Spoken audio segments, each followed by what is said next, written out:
1월의 마지막 주, 부산 외곽의 물류센터에서 발생한 일입니다.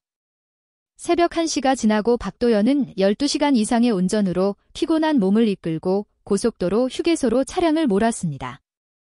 차가운 바람이 그의 얼굴에 스쳐갔지만 그는 따뜻한 커피 한 잔이 절실하게 느껴졌습니다. 그날 한 여성의 간단한 인사가 그의 지친 마음에 작지만 따뜻한 여운을 남겼고 그 인연은 예상치 못한 방향으로 흘러가 그의 삶에 조용한 변화를 가져오게 됩니다. 물류센터에서 늦은 배송을 마친 박도연은 육체적 피로로 인해 눈이 저절로 감겼습니다. 12시간 이상 핸들을 잡고 있던 그의 손목은 아프고 어깨는 무거운 상태였습니다. 시계를 살펴보니 새벽 1시가 지나가고 있었습니다. 잠깐 휴식을 취해야겠군. 박도연은 고속도로 표지판을 확인한 후 눈앞에 보이는 휴게소로 차선을 바꾸었습니다. 주차장에 트럭을 세우고 내린 그는 찬바람이 얼굴을 스쳤습니다. 후드티 모자를 깊게 눌러쓰고 바쁜 걸음으로 휴게소 안으로 들어갔습니다. 이 시간에도 여행자들은 짝을 지어 모여 있었고 식당은 닫혔지만 편의점과 커피 코너는 불이 켜져 있었습니다. 자동차 키를 쥐고 커피 코너로 향한 박도연의 얼굴은 무표정했습니다. 이날은 특히 힘든 하루였습니다. 아침에 배송지 주소가 잘못되어 3시간을 허비했고 오후에는 고객 한 명이 화를 내며 골치 아팠습니다. 이제 42세가 되었고 15년째 트럭 운전 중이었습니다. 사람들과의 소통에 점점 지쳐가고 있었습니다. 아메리카노 한 잔 주세요. 카운터에 기대 앉은 박도연의 목소리는 피곤함을 실었습니다. 고개를 들었을 때 카운터 안의 여성은 중반인 30대 정도로 보여졌습니다. 검은색 앞치마를 두른 그녀는 조용히 고개를 끄덕이며 커피 머신으로 향했습니다. 박도연은 잠시 그녀를 지켜보았습니다. 가게가 조용해서인지 커피 내리는 소리가 유난히 크게 들렸습니다. 그녀의 손놀림은 능숙했고 무엇보다도 깔끔했습니다. 짧게 묶은 머리카락과 깔끔한 흰 셔츠, 그리고 얼굴에는 화장기가 없었습니다. 박도연은 무의식적으로 그녀를 바라보았습니다. 여기 있습니다. 김유라가 커피잔을 카운터에 올려놓았습니다. 박도연은 피곤한 눈을 들어 그녀를 바라보았고 처음으로 진지한 눈맞춤을 했습니다. 김유라의 눈은 맑고 깊었습니다. 3,000원입니다. 박도연은 지갑에서 10,000원짜리 지폐를 꺼내 건넸습니다. 김유라는 조용히 거스름돈을 내주었습니다. 박도연이 잔돈을 주머니에 넣으려던 순간 김유라가 조심스럽게 말을 꺼냈습니다. 감기 조심하세요. 박도연은 잠시 멈추었습니다. 이것이 단순한 인사일 수도 있지만 그녀의 목소리에서 있는 듯한 진심을 느꼈습니다. 그는 무심코 고개를 끄덕이며 커피를 들고 밖으로 나왔습니다. 다시 찾아온 추위는 더욱 혹독했지만 이상하게도 손에 든 커피 덕분에 마음의 한 구석은 따뜻했습니다. 트럭에 올라타 시동을 걸고 히터를 켰습니다. 안경에 성에가 끼며 시야가 흐려졌습니다. 박도연은 안경을 벗어 닦다가 문득 김유라의 마지막 말이 떠올랐습니다. 감기 조심하세요. 그 짧은 말이 왜 자꾸 머릿속을 맴도는지 의아했습니다. 커피의 따뜻함 때문일까요? 아니면 그녀의 말투 때문일까요? 박도연은 커피를 한 모금 마신 후 다시 고속도로로 진입했습니다. 창밖으로 눈이 계속 내리고 있었고 라디오에서는 부드러운 음악이 흘러나왔습니다. 그리고 이유를 알 수 없는 그녀의 눈빛이 계속 떠올랐습니다. 수많은 사람들을 만나고 잊어가는 일상 속에서 박도연은 오랜만에 누군가의 존재에 대해 생각해 보았습니다. 특별한 감정은 아니었지만 그저 그녀가 다른 누군가라는 느낌이었습니다. 눈이 내리는 밤, 오랜 피로 속에서 지나갔던 따뜻한 한마디가 박도연의 마음속에 작은 불씨처럼 남아있었습니다. 다음 날 아침, 박도연은 물류센터 근처의 자동차 센터에 트럭을 맡겼습니다. 타이어 점검과 엔진 오일 교체를 위한 정기 점검이었습니다. 정비사가 차량을 살피는 동안 박도연은 자동차 센터의 한쪽에 마련된 휴게 공간에서 커피를 마시며 쉬고 있었습니다. 익숙한 목소리에 고개를 돌리자 이형수가 웃으면서 다가왔습니다. 이형수는 박도연보다 6살 정도 많은 선배 기사로 가끔 같은 경로에서 배송을 맡을 때 만나곤 했습니다. 후덕한 인상의 소탈한 남자였습니다. 오랜만입니다. 형님도 정비하러 오셨나요? 그럼. 이 일에서 차 관리를 안 하면 큰일 나지. 이형수는 박도연 옆에 앉아 아이스커피를 홀짝였습니다. 잠시 날씨 이야기를 나누고 물류회사 소식을 공유하던 중 이형수가 불쑥 목소리를 낮추었습니다. 어젯밤에 여수 다녀왔지? 온누리 휴게소 들렀겠네? 박도연은 어젯밤의 기억을 떠올렸습니다.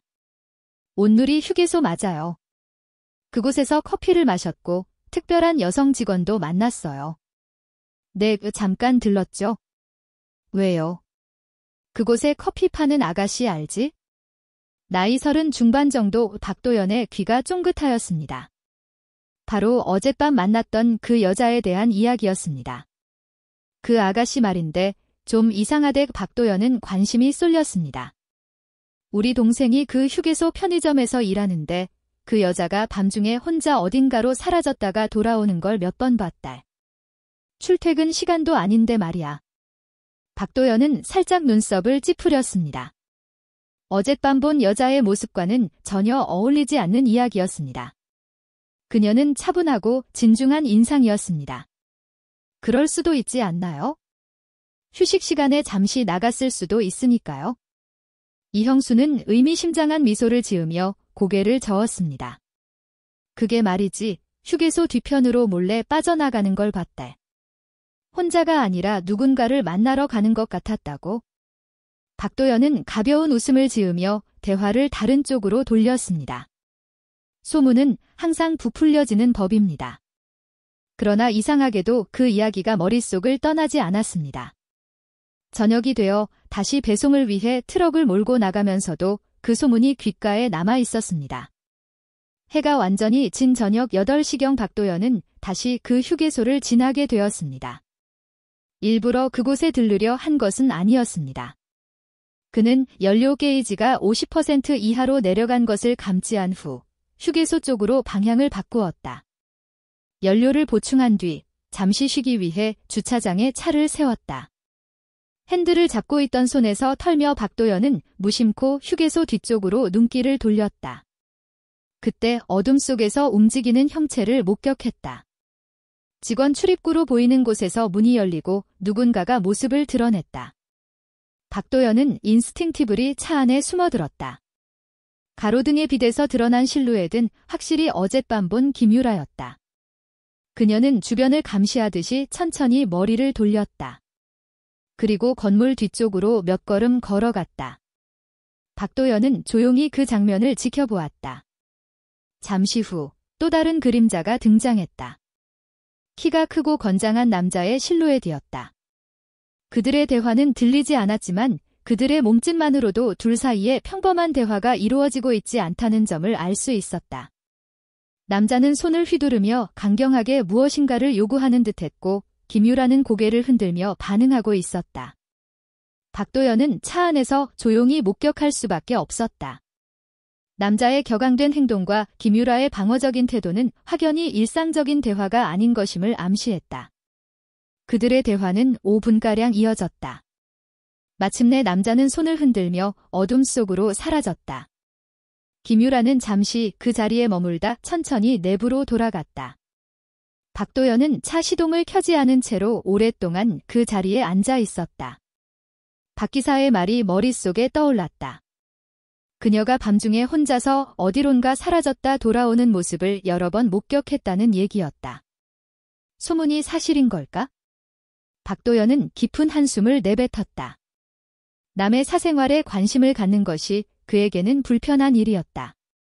그러나 지금 보아온 상황은 단순히 사생활 문제로 치부할 수 없는 것 같았다. 김유라는 분명 위기에 처한 듯 보였다. 시동을 걸면서 휴게소를 빠져나온 박도연은 다음 날 다시 이곳에 들릴지 고민했다. 그리고 어젯밤 김유라가 건넨 따뜻한 한마디가 떠올라 불편한 마음이 가시지 않았다. 다음 날 오후 박도연은 배송을 마치고 돌아가는 길에 다시 온누리 휴게소에 들렀다. 평소라면 그냥 지나쳤을 거리였지만 이상하게도 그의 발걸음은 자연스럽게 그곳으로 향했다. 차에서 내려 커피 코너로 걸어가면서 박도연은 스스로에게 이유를 돌렸다. 배가 고플 뿐이라거나 커피가 필요해서라거나 잠시 휴식이 필요하다는 시기였다. 하지만 마음의 한쪽에서는 어젯밤 본 장면이 그를 계속 괴롭혔다. 커피 코너에 도착하자 김유라가 카운터 안에서 음료를 준비하고 있었다. 어제와는 달리 오늘은 손님들로 북적였고 김유라의 움직임은 바빴다. 박도연은 줄을 서서 기다리고 있었다. 그 시간 동안 그는 무의식적으로 주변을 살폈다. 휴게소의 내부 구조, 출입문, 그리고 어제 김유라가 나갔던 곳까지 마치 뭔가를 찾는 것처럼 경계심을 잃지 않았다. 주문하시겠어요? 박도연이 카운터에 다가가자 김유라는 처음에 그를 알아보지 못했다. 일상 속 많은 손님 중 하나였던 박도연이었기에 그녀에게는 그저 또 다른 지나가는 손님으로 여겨졌던 것이다. 아메리카노 한 잔 주세요라고 말하자 김유라는 비로소 고개를 들었다. 그와 잠시 눈이 마주쳤고 김유라의 표정이 미세하게 변했다. 어젯밤 그에게 감기 조심하라 했던 사람임을 떠올린 듯 하였다. 네, 아메리카노 한 잔이요. 김유라는 변함없이 차분하게 커피를 준비했지만 박도연의 시선이 그와 주변을 오가는 것을 느꼈다. 그의 눈빛에는 어제와는 다른 감정이 담겨 있었다. 노골적인 의심 혹은 경계심이었다. 3,000원입니다. 박도연이 돈을 내자 김유라는 거스름돈을 주며 대답했다. 이때 그의 시선이 다시 휴게소의 뒷문 쪽으로 향했다. 김유라는 그 시선을 놓치지 않았다. 지금 무엇을 하고 계신가요? 갑작스러운 질문에 박도연은 당황했다. 김유라의 목소리는 조용하지만 단호했다. 그녀의 눈빛은 어제와는 다르게 따뜻함이 없었다. 그게 아니라 그냥 지나가다가. 박도연은 말을 더듬었다. 그의 머릿속에서 박 기사의 말과 어젯밤 본 장면이 계속 뒤섞여 있었지만 그녀 앞에서 이 의심을 직접 말할 수는 없었다. 김유라의 눈빛이 흔들렸다. 커피잔을 카운터에 두며 그녀가 말했다. 뭐 때문에 그러시는지 모르겠지만 저는 그런 사람이 아닙니다. 그녀의 목소리에 담긴 상처와 분노가 박도연을 찔렀다. 그는 무언가 설명하려 했지만 말문이 막혔다. 결국 말없이 커피만 들고 돌아섰다. 밖으로 나오는 길에 박도연은 자신이 얼마나 무례했는지를 깨달았다. 소문만 듣고 의심했으며 아무런 증거도 없이 그녀를 판단했다. 어제 본 장면조차 단편적이었다. 그는 자동차에 올라타 창밖을 바라보았다. 김유라가 커피 코너에서 다음 손님을 맞이하는 모습이 보였다. 평소처럼 차분하고 진중하게 대처하고 있었지만 왠지 그녀의 어깨가 더 굳어 보였다. 박도연은 차 안에 한참 동안 앉아 있었다. 처음에는 김유라에 대한 의심으로 희어해왔지만 지금은 그 의심보다 자신의 무례함에 대한 후회가 더 컸다. 아무런 대화 없이 그저 그녀를 지켜본 자신의 행동이 얼마나 불편했을지를 이제서야 깨달았다. 시동을 걸면서 박도연은 다시는 이 휴게소에 오지 않겠다고 결심했다. 애초에 그는 남의 일에 개입할 권리도 자격도 없는 지인일 뿐이었다. 그는 단지 지나가는 트럭 기사일 뿐이며 김유라는 자신의 삶을 살아가는 한계인에 불과했다. 하지만 고속도로를 달리는 동안 김유라의 마지막 말이 그의 귀에 맴돌았다. 저도 그런 사람이 아닙니다. 그 말에 담긴 아픔과 분노가 박도연의 마음에 깊은 균열을 남겼다. 그는 처음으로 김유라는 사람이 어떤 사람일지, 그녀의 이야기와 그녀가 처한 상황, 그리고 어젯밤 그녀가 만난 남자에 대해 진지하게 생각했다. 그리고 박도연은 문득 깨달았다. 그가 목격한 장면에서 위협을 가하는 것은 김유라가 아니었다. 이틀 뒤, 박도연은 다른 배송 노선으로 인해 온누리 휴게소를 지나지 않게 되었다. 그 길이 아니라서 다행이라고 생각했지만 마음 한구석에는 어딘가 허전함이 남았다. 그리고 그날 저녁 뉴스에서 뜻밖의 소식을 듣게 된다. 오늘 오후 남해고속도로의 온누리 휴게소에서 현금 절도 사건이 발생했다는 보도가 있었다. 박도연은 텔레비전 화면에 모든 시선을 고정했다. 그 화면 속의 휴게소는 그가 최근 며칠간 방문했던 곳이었다. 휴게소의 커피 코너 금고에서 약 100만 원이 사라졌으며 경찰은 내부자가 범인이라는 가능성을 염두에 두고 수사 중임을 밝혔다. 박도연은 뉴스를 보고서 매단심이 불현듯 고개를 들었다. 화면 속에는 그가 자주 찾던 온누리 휴게소가 나타났다. 카메라가 비추는 가운데 커피 코너 앞에 황색의 경찰 테이프가 쳐져 있었고 경찰관들이 분주하게 뛰어다니고 있었다. 금고에는 파손 흔적이 보이지 않아 내부인이 열쇠를 사용했거나 금고가 열려있던 상태에서 범행이 이뤄졌음을 시사했다. 경찰은 휴게소 내부의 CCTV 영상을 확보해 분석하고 있다는 소식이었다. 박도연의 머릿속에는 김유라의 표정이 스쳤다. 며칠 전에 그 남자와 나눈 대화도 떠올랐다. 불길한 예감이 그를 휘감았다. 다음 아침, 박도연은 평소보다 일찍 일어나 트럭을 운전하였다. 오늘의 배송 경로는 온누리 휴게소와는 반대 방향이었지만 그는 일부러 시간을 내어 그곳으로 갔다. 그곳에 도착했을 때는 아침 7시를 막 지나고 있었다. 아침 식사를 하려는 사람들로 식당은 분주했지만 커피 코너는 문이 닫혀 있었다. 박도연은 편의점으로 발걸음을 옮겼다. 젊은 아르바이트생이 하품을 하며 계산대에 앉아 있었다. 커피 코너는 언제 열어요? 박도연이 물었다. 아, 거기요. 오늘은 열지 않아요. 어제의 도난 사건 때문에 경찰의 조사가 진행 중이라는 설명에 그는 고개를 끄덕이며 다시 물었다. 혹시 근무하는 직원들은 어떻게 되나요? 다들 조사받고 있어요. 특히 김 씨, 그쪽 여자분 있잖아요. 그분이 사건 당일 혼자 카운터에 있었다고 해요. CCTV에도 찍혔다고 합니다. 박도연의 가슴은 내려앉았다. 김유라가 의심받고 있다는 사실에 충격을 감추기 어려웠다. 편의점을 나와 휴게소 주변을 돌고 있을 때 몇몇 직원들의 이야기가 귀에 들어왔다. 그 언니 예전부터 좀 이상했었어. 항상 혼자 다니고 개인적인 이야기도 안 하고. 맞아. 며칠 전에 밤에 뒷문으로 나가는 걸 봤어. 누군가를 만나러 간 것 같았어. 금고 열쇠도 그 언니가 가지고 있었다더라. 매니저님 말로는 오전에 정산할 때 잠깐 맡겼다고. 박도연은 대화에 귀를 기울이며 멈췄다. 김유라에 대한 의구심과 소문이 이미 직원들 사이에 퍼져 있었고 모든 정황이 그녀에게 쏠리고 있었다.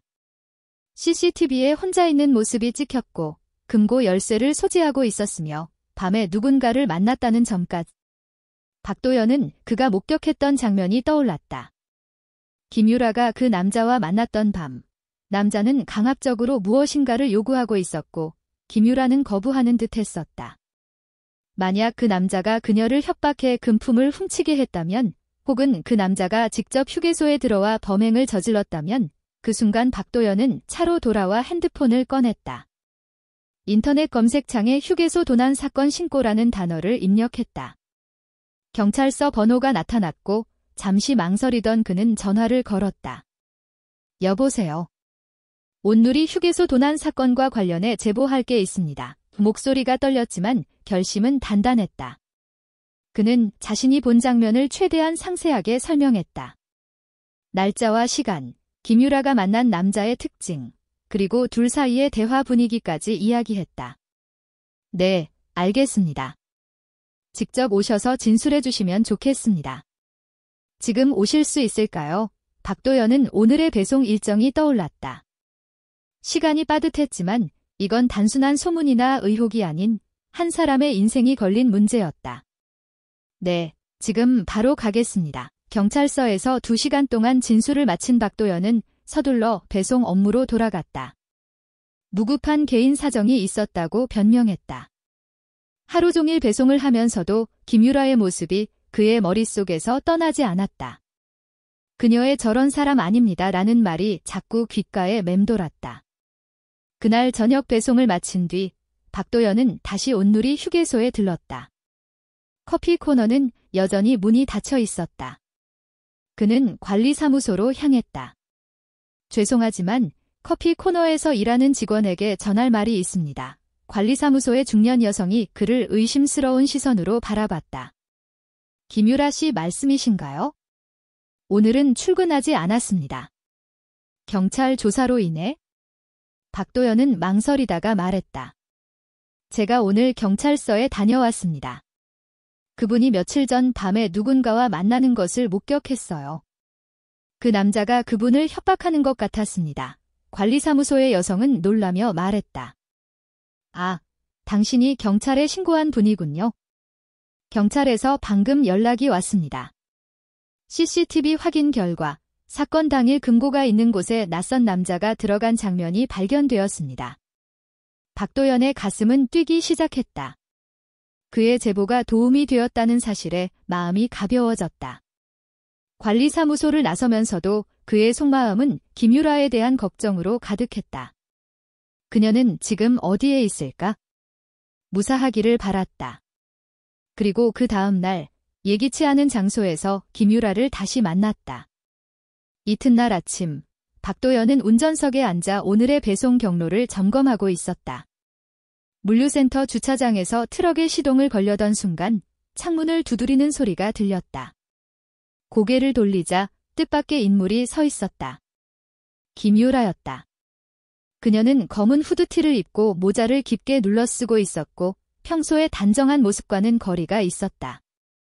그녀의 표정은 피로감이 뚜렷했으며 눈 아래에는 짙은 자주색 그림자가 드리워져 있었다. 박도연은 당황하여 서둘러 창문을 내렸다. 어떻게 여기까지? 김유라는 박도연의 놀라움을 무시하고 바로 주제에 들어갔다. 왜 신고를 하신 건가요? 경찰에 왜 알리셨나요?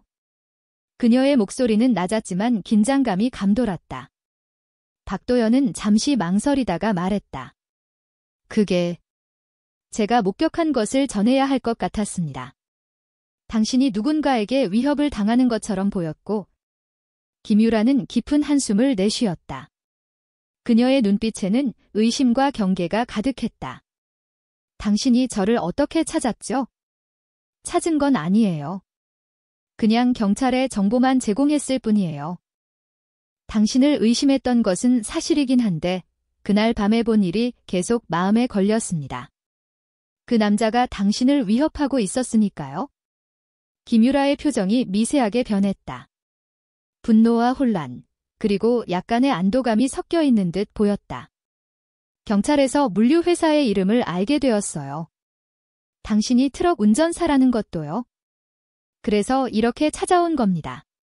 박도연은 핸들을 단단히 쥐었다. 어떻게 반응해야 할지 몰랐다. 그저 자신이 본 것을 신고했을 뿐인데 이런 식으로 찾아올 줄은 예상하지 못했다. 들어오실래요? 여기서 대화하기에는? 김유라는 조금 망설이다가 조수석 문을 열고 자리 잡았다. 트럭 안은 갑자기 좁아진 느낌이었다. 잠시 어색한 침묵이 흘렀다. 경찰은 어떤 결과가 나왔나요? 범인을 붙잡았나요? 김유라는 고개를 끄덕였다. 네, 범인을 찾았어요. CCTV를 확인해보니 그날 밤에 휴게소 뒤편으로 들어온 남자가 있었어요. 직원 복도를 지나 금꽃 쪽으로 향했어요. 당신의 제보 덕분에 경찰이 그 방향으로 조사를 시작한 것 같아요. 도연의 마음은 무거워졌다. 그의 생각이 옳았던 것이다. 김유라는 범인이 아니었고 진짜 협박범은 그 남자였다. 그 남자가 당신을 위협한 사람인가요? 김유라는 잠시 창밖을 바라보았다. 그녀의 눈빛에는 복잡한 감정이 담겨 있었다. 네, 제 전 남자친구였어요. 도연은 아무런 말도 하지 않고 김유라가 계속 이어서 이야기할 수 있도록 기다렸다. 왜 저를 도와주시죠? 아무도 제 말을 믿지 않는데요. 김유라의 말 속에는 진지한 질문이 깔려 있었다. 그녀의 눈빛은 박도연의 진정한 의도를 파악하려는 듯 보였다. 도연은 생각에 잠겼다. 왜 그는 그렇게 김유라의 문제에 개입했을까?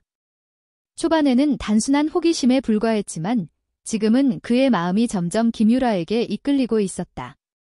믿어줄 사람이 없을 때 얼마나 두려운지 잘 알기 때문입니다. 도연의 말에 김유라의 눈빛이 흔들렸다. 그녀는 한동안 침묵 속에서 도연을 바라보았다. 그의 말에 담긴 진심과 공감이 느껴졌다. 저도 한때 누명을 썼던 적이 있어요. 아무도 내 말을 믿어주지 않았을 때 얼마나 외롭고 두려웠는지. 도연의 얘기는 그 자신도 몰랐던 고백이었고 그는 평소 자신의 과거에 대해 누구에게도 털어놓지 않았다. 그러나 김유라를 보는 순간 자신의 마음속 장벽이 서서히 허물어지는 것을 감지했다. 김유라의 경직된 어깨가 조금 풀어지기 시작했다. 그녀는 깊이 숨을 들이마시고 조용하게 이야기를 시작했다. 제가 왜 그 휴게소에서 일을 하게 되었는지 아세요? 복잡한 도시 생활에서 벗어나 조용히 지내고 싶어서였어요. 하지만 그녀의 목소리에는 씁쓸함이 느껴졌다. 도연은 고개를 끄덕이며 귀 기울였다. 그 남자가 갑자기 나타나서 저를 찾아왔어요. 우리가 헤어진 지 1년도 넘었는데 김유라는 그 뒤로 말을 멈췄다. 그녀는 더 이상 이야기를 이어가기가 힘든 듯했다. 도연은 무의식적으로 손을 뻗어 그녀의 어깨를 가볍게 두드렸다. 그러자 김유라가 약간 놀란 기색이었으나 이내 작은 미소를 지었다. 고맙습니다. 정말로요. 당신이 아니었다면 저는 지금쯤... 도연은 손을 흔들며 말했다. 아닙니다. 제가 오히려 처음에 당신을 의심한 것에 대해 사과드립니다. 두 사람 사이에 편안한 침묵이 흐르기 시작했다. 이 침묵은 더 이상 어색하거나 불편한 것이 아니었다. 오히려 서로를 점차 이해하게 된 두 사람 사이의 자연스러운 휴식 같은 시간이었다. 김유라는 도연의 트럭을 둘러보며 물었다. 오늘도 먼 길 가시나요? 네, 여수까지 가야 해요. 지금 출발해야 합니다. 김유라는 머리를 끄덕이며 조수석 문을 열었다. 그럼 이만 가볼게요. 다시 한번 감사합니다. 그녀가 내리려는 순간 도연은 문득 질문했다. 휴게소에서 다시 일하실 건가요? 김유라는 잠시 고민하다가 대답했다. 당분간은 쉬어야 할 것 같아요. 경찰 조사도 끝나지 않았고요. 그렇군요. 조심히 가세요. 김유라는 마지막으로 고개를 끄덕이고 트럭에서 내렸다. 도연은 백미러를 통해 그녀의 모습을 지켜보았다. 작고 단단한 뒷모습이 주차장을 지나 사라질 때까지. 시동을 거는 도중 도연은 묘한 감정이 든 것을 느꼈다. 낯선 사람의 일에 개입하면서 이렇게 깊은 유대감을 느낄 줄은 몰랐다. 그는 우연히 김유라가 다시 일상으로 돌아올 수 있을지 걱정이 되었다. 그리고 그녀를 다시 만날 수 없을지도 모른다는 생각에 이상한 아쉬움이 밀려왔다. 사흘이 흘렀다. 도연은 평소처럼 배송 업무에 집중하고자 했으나 한편으로는 김유라가 잘 지내고 있는지 궁금해졌다. 그녀가 괜찮은지, 다시 일상으로 돌아갔는지 종종 궁금해졌다. 트럭에서 나눈 짧은 대화가 이상하게도 그의 마음속에 깊은 흔적을 남겼다. 오후 배송을 마치고 돌아가는 길에 도연은 고민 끝에 온누리 휴게소로 방향을 틀었다. 별다른 기대는 없었다. 아마도 커피 코너는 여전히 닫혀 있을 것이고 김유라도 없을 것이라 스스로를 다독였다. 단순히 지나가는 길에 잠시 들르는 것이라고 자기에게 변명했다. 휴게소에 도착해 주차를 하고 건물 안으로 들어섰다. 놀랍게도 커피 코너는 다시 문을 열고 있었다. 도연의 가슴이 뛰었다. 혹시 김유라가 다시 일을 시작했나?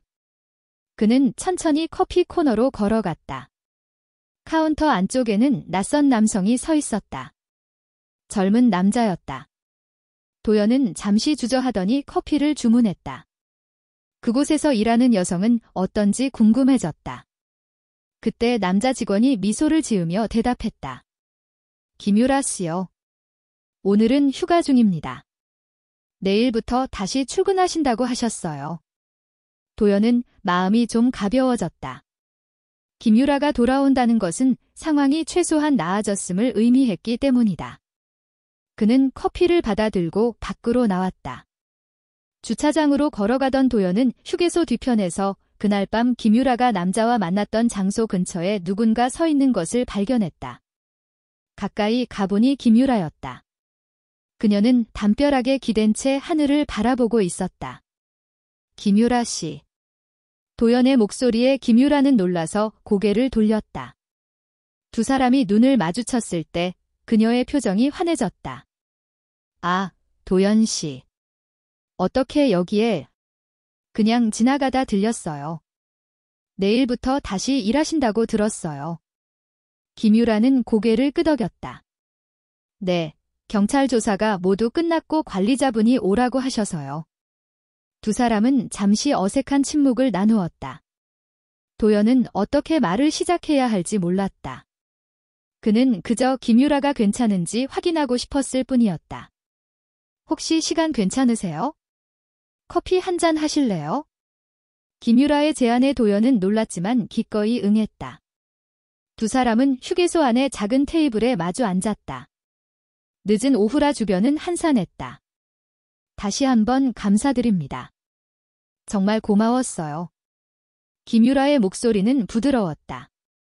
도연은 약간 민망해하며 고개를 저었다. 아니에요. 그냥 제가 할 일을 한 것뿐이에요. 김유라는 커피잔을 손으로 만지작거리며 잠시 말을 고르더니 조용히 입을 열었다. 그 사람은 예전에 같이 살던 사람이에요. 빚을 지고 도망간 뒤로는 연락이 끊겼는데 최근에 갑자기 나타나서는 도둑질하라고 협박했어요. 김유라의 손이 미세하게 떨리고 있었다. 도연은 그녀의 이야기를 조용히 경청했다. 처음엔 그를 무시했지만 그는 계속해서 나타나 협박했습니다. 제가 그와 함께 살 때 그의 카드로 몇 번 물건을 사서 그걸로 신용카드 사기를 고소하겠다고 했어요.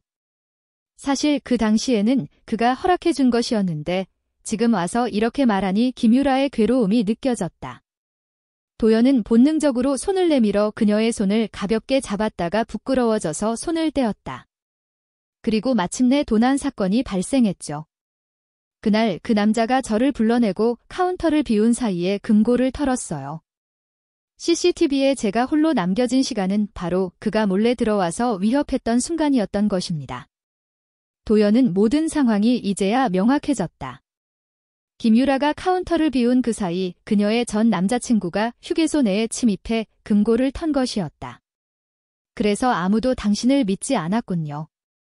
CCTV에는 당신이 카운터를 비운 장면밖에 찍히지 않았으니 김유라는 쓴 웃음을 지었다.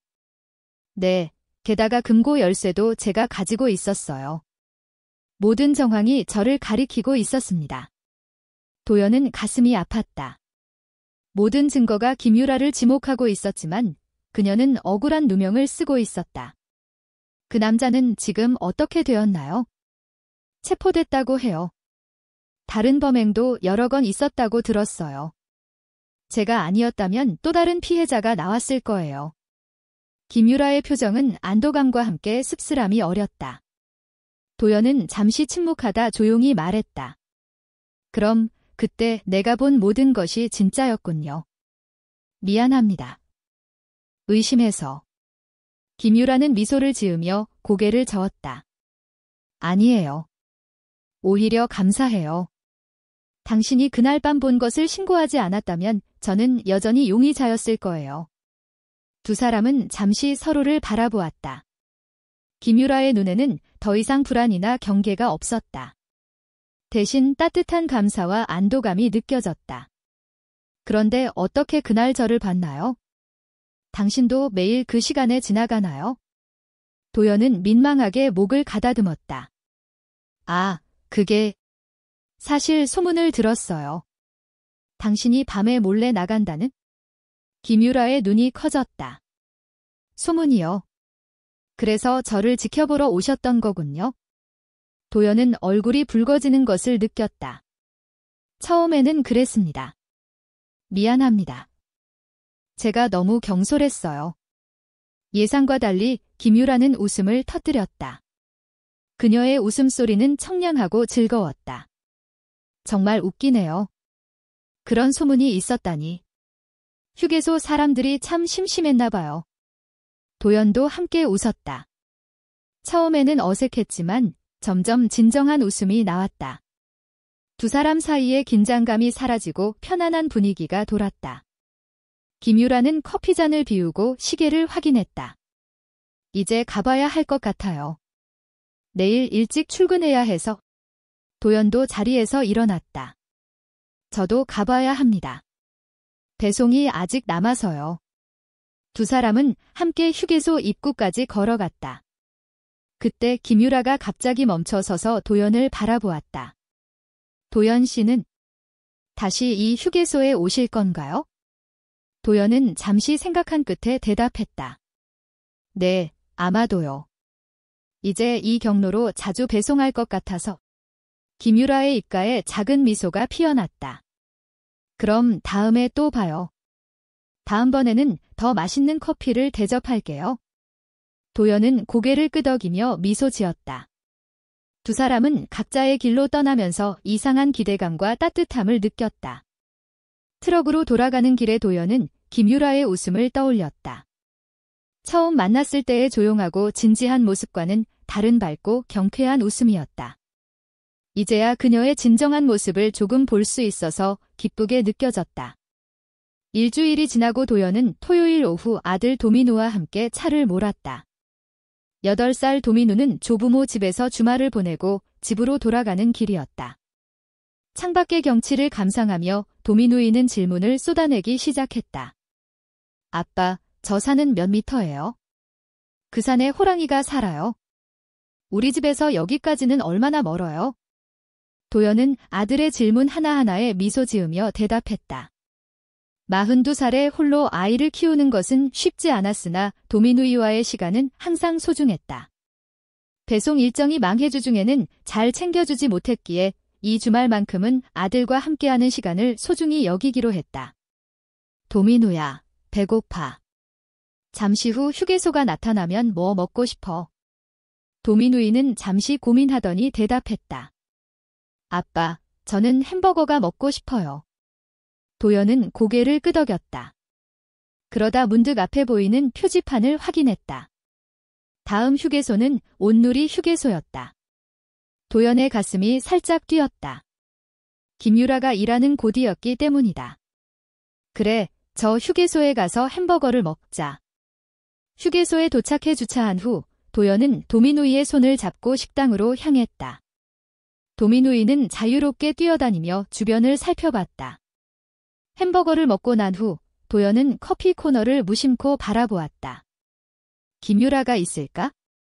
그는 본능적으로 그쪽으로 발걸음을 돌렸다. 도민우야, 아빠는 커피 한 잔 마실래? 너는 초코우유 마실래? 도민우이는 신이 나서 고개를 끄덕였다. 카운터에 도착하자 김유라가 음료를 준비하고 있었다. 그녀는 도연을 발견하자 반갑게 웃었다. 안녕하세요, 도연 씨. 도연도 미소로 화답했다. 김유라는 바로 도민우이를 보며 눈을 크게 뜨고 말했다. 아, 이 아이는? 제 아들이에요. 도민우이입니다. 도민우이는 호기심이 가득한 눈으로 김유라를 바라보며 물었다. 아빠, 저 누나가 커피 만들어줘요? 도연은 빙긋 웃으며 대답했다. 응, 지난번에 아빠에게 커피를 주었던 분이야? 도민우이는 김유라에게 수줍게 인사를 했다. 안녕하세요. 저도 맛있는 우유 주세요. 김유라의 얼굴에 미소가 번졌다. 그녀의 표정이 부드러워졌다. 안녕, 도민우야. 초코우유 좋아해? 도민우이는 열렬히 고개를 끄덕였다. 네, 제일 좋아해요. 그런데 아빠는 가끔만 사줘요. 건강에 안 좋다고 하더라고요. 김유라는 웃음을 참지 못하고 도연을 바라보았다. 도연도 어깨를 으쓱하며 웃었다. 가끔은 괜찮아. 오늘은 특별한 날이니까. 김유라는 따뜻한 우유에 초코 시럽을 넣어 도민우이에게 주었다. 도민우이의 눈이 빛났다. 와, 고맙습니다. 도민우이는 우유를 받아 손에 들고 테이블로 향하는 동안 도연은 김유라에게 아메리카노를 주문했다. 오랜만에 오셨네요. 김유라의 말에 도연은 고개를 끄덕였다. 네, 최근에 다른 경로로 배송하느라 아들도 데려오고 싶어서 이번 주말에 왔습니다. 김유라는 미소를 지으며 커피를 내렸다. 그녀의 손놀림은 여전히 능숙했다. 아드님이 정말 귀엽네요. 몇 살인가요? 8살입니다. 초등학교 1학년이에요. 김유라는 도미누이를 바라보며 문득 물었다. 혹시 도미누이 어머님은? 도연은 잠시 침묵했다. 이혼에 대한 이야기는 항상 꺼내기가 어려웠다. 이혼했습니다. 3년 전에요. 김유라는 고개를 조용히 끄덕였다. 더 이상 질문은 하지 않았지만 그녀의 눈빛에서 이해와 공감이 느껴졌다. 도연이 돈을 건네는 동안 도미누이는 다시 카운터로 달려갔다. 아빠가 저번에 그랬어요. 온누리 휴게소 커피 누나가 제일 좋대요. 도연의 얼굴이 붉어졌다. 그는 김유라의 눈을 피하며 도미누이의 머리를 쓰다듬었다. 도미누야, 그건 아빠가 그냥 커피 맛있다고 한 거야? 김유라는 도연의 당황한 모습이 귀여웠는지 재미있게 웃고 있었다. 괜찮아요. 칭찬 감사합니다. 도미누이가 너무 솔직해서 귀엽네요. 도미누이는 뿌듯하게 웃었다. 저희 아빠는요, 집에서도 커피 마실 때 여기 커피 생각한대요. 그리고 이 휴게소는 지날 때마다 꼭 들른다고 해요. 도연은 더욱 당황했다. 아이들의 솔직함이 이렇게 난처할 수가 없었다. 도미누야, 그만 가자. 우유 다 마셨지? 김유라는 즐거운 듯 웃으며 도미누이에게 물었다. 도미누야, 다음에 또 올 건가요? 도미누이는 환한 미소를 지으며 대답했다. 네, 다음에는 아빠와 같이 올게요. 도연은 아들의 손을 잡고 서둘러 작별 인사를 했다. 그럼 이만 가보겠습니다. 다음에 또 뵙겠습니다. 김유라는 웃음을 참고 고개를 끄덕였다. 네, 다음에 또 오세요. 도미누이도 함께 말했다. 밖으로 나오면서 도연은 도미누이에게 살짝 말했다. 도미누야, 어른들 이야기를 함부로 하면 안 돼. 도미누이는 고개를 갸웃거렸다. 왜요? 아빠가 그 누나 좋아하는 거 아니었어요? 도연은 한숨을 내쉬었다. 8살 아이의 순수한 질문에 대답하기가 이렇게 어려울 줄이야. 그게 아니라 아빠는 그냥 커피 맛이 좋으니까 그런 거야? 도미누이는 고개를 끄덕이며 대답했다. 알겠어요. 근데 아까 그 누나 예뻐요. 웃는 모습이 진짜 예뻐요. 도연은 아들의 말에 작게 미소 지었다. 도미누이의 말은 틀리지 않았다. 김유라의 웃는 모습은 정말 아름다웠다. 차에 오르며 도연은 백미러로 커피 코너를 바라보았다.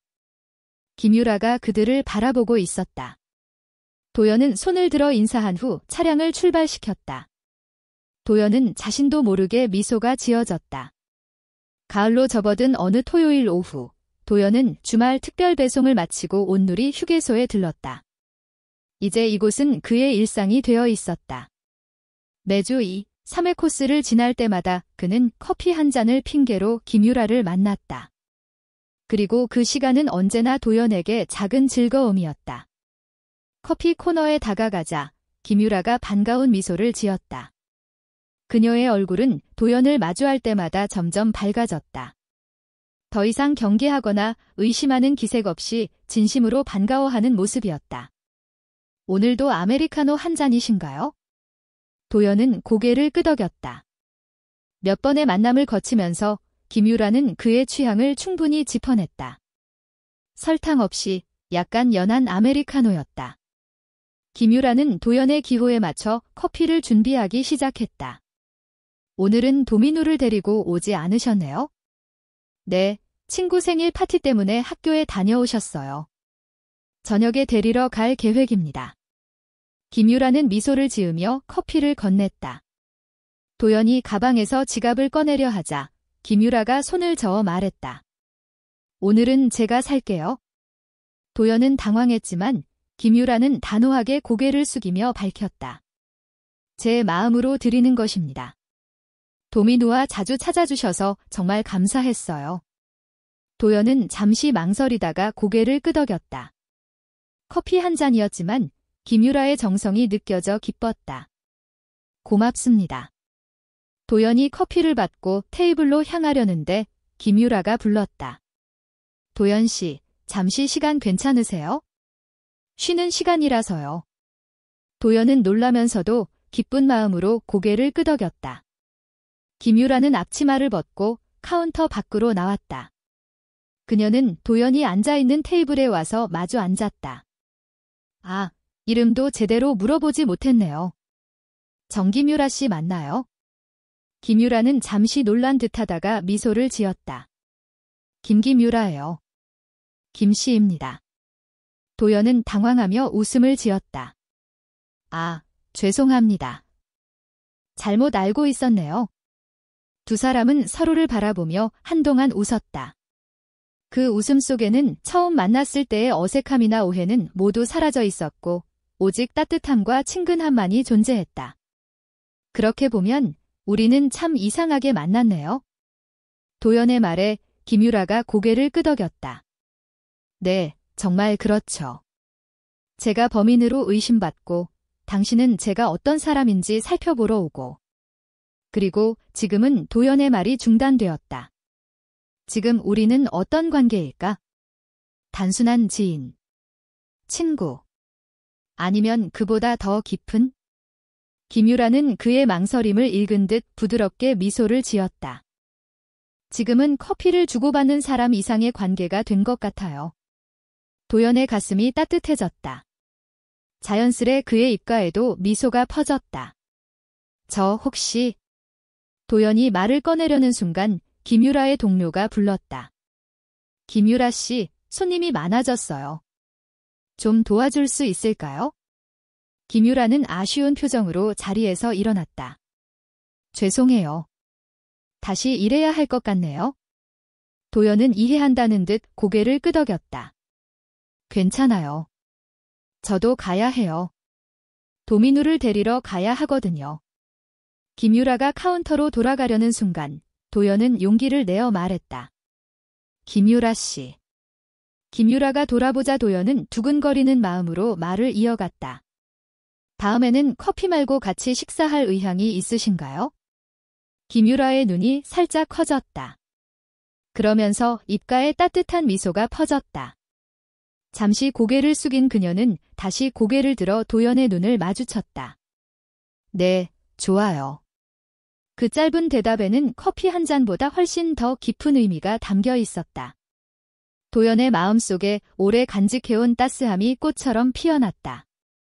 김유라는 카운터로 돌아갔고 도연은 나머지 커피를 마시고 휴게소를 나왔다. 주차장으로 향하는 그의 발걸음은 평소보다 가벼웠다. 트럭에 올라타 출발하기 전에 그는 뒤를 돌아보며 백미러로 휴게소 건물을 바라보았다. 창가에 김유라가 서 있었고 그녀는 도연에게 작게 손을 흔들었다. 도연도 손을 들어 인사를 하며 차를 출발시켰다. 고속도로를 달리는 내내 그의 마음속에는 따뜻한 기대감이 가득했다. 첫 만남에서 건넸던 감기 조심하세요라는 말은 이제 밥같이 하실래요? 라는 진심 어린 초대로 변모했다. 그리고 그 초대는 두 사람의 새로운 시작을 뜻했다. 향후 그들 사이에 어떤 이야기가 펼쳐질지는 아무도 알 수 없다. 그러나 한 가지 확실한 것은 그들의 만남이 오해와 의심으로 시작되었더라도 현재는 서로에 대한 믿음과 온기로 가득 차 있다는 것이다. 도연은 도민우를 데리러 가는 길에 휴대폰을 꺼내 달력을 열었다. 내일은 일요일이다. 그는 주저함 없이 내일 저녁에 김유라 씨와 저녁 식사를 할 것이라고 메모했다. 그리고 그 간단한 기록 속에서 그의 새로운 이야기가 시작되고 있었다. 오늘도 소중한 시간을 내어 끝까지 시청해주신 구독자 여러분께 진심으로 감사드립니다.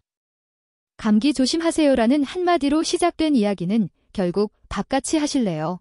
라는 진정한 초대로 이어졌다. 누군가의 일상에 스며드는 방식은 화려하지 않아도 좋다. 그저 한 잔의 커피, 진심 어린 한마디, 그리고 용기 있는 한 걸음이면 충분하다.